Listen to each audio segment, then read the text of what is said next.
what's causing all this inflation?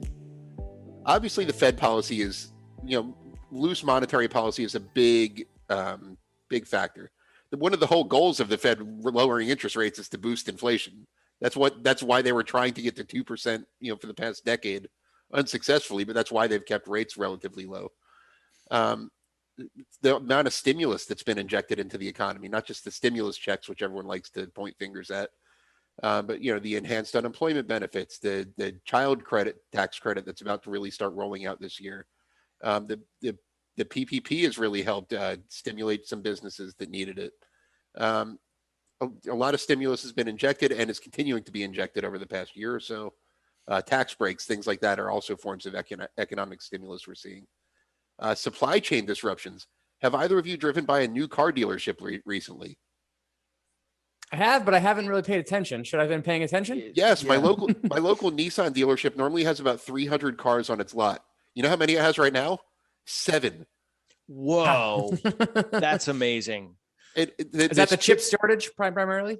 It's the chip shortage and just general supply disruption. I mean, most automakers stopped making cars during COVID, so they're still trying to catch up. I mean, regardless of the chip shortage. Here's a cool statistic that I found out. My Ford SUV that I bought 2 years ago is worth more now as a used car than I paid for it new. Wow. My Blue Book value is about $1,000 more than I paid for it.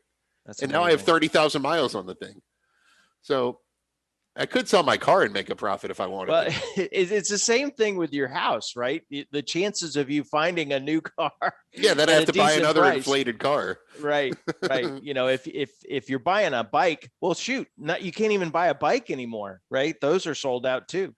Yeah. And I mean, I've walked into many restaurants. Like I walked into Chipotle. There's a big sign that says, due to supply chain disruptions, we're out of a few things. I mean, and that's just one example. That you see these signs in a lot of retailers all over the country right now. So supply chain disruptions are leading to a big supply and demand imbalance in a lot of industries. And then wage pressure is the last one I'll mention. There's an employment shortage in a lot of places. I don't know if any of your local restaurants have shut down on Mondays or something like mine have because of lack of staff. And it's a good thing. Don't get me wrong. It's causing, the industries toward the bottom of the pay spectrum to really take a hard look at how much they're paying their employees. But this is definitely there's wage pressure, which gets passed on to consumers. Chipotle, I just mentioned, recently announced they're raising prices by about 5% to combat higher wage pressure. So that's one thing that leads to inflation. If it costs people more to have a staff, they're going to make their products cost more. So let's get into some stocks. We've rambled on for about 10 minutes. Unless you guys have any other thoughts about inflation you wanted to share. No, I think that was a great overview. Thanks, Matt.